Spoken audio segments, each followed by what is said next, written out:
જન્મ લીધો ને એ પહેલા બે જણાએ મારા બે કાનની અંદર ફૂંક મારીને મને જીવનના સંદેશ આપ્યા. એક કાનમાં સમય બોલ્યો, સમય, હું માત્ર તારો જ છું, તું ચિંતા ન કરતો, તારો સમય કાયમ છે.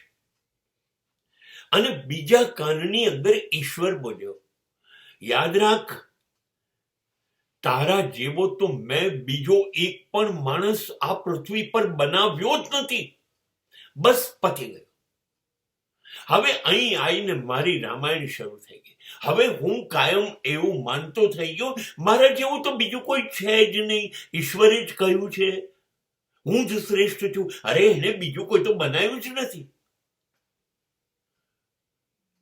એક નવી તુમાખી ભરાઈ ગઈ મગજમાં. અને પછી હું તો આમ જ કરીશ, હું તો તેમ જ કરીશ, કર્યા જ કરું છું, કર્યા જ કરું છું, કર્યા જ કરું છું, મને ફાવે. કાયમ સમય મારો નથી હોતો. સમય બદલાય ને ત્યારે અર્જુનને પણ લૂંટારાઓ લૂંટી જાય છે. આ યાદ રાખવાનું. અને સમય અનુકૂળ હોય ને તો આખી કૌરવ સેનાને એ જ અર્જુન ખતમ કરી શકે. સમય ક્યારેય કોઈનો થયો નથી. દરેક જણાએ સમય મુજબ સમય ના થવાનું છે.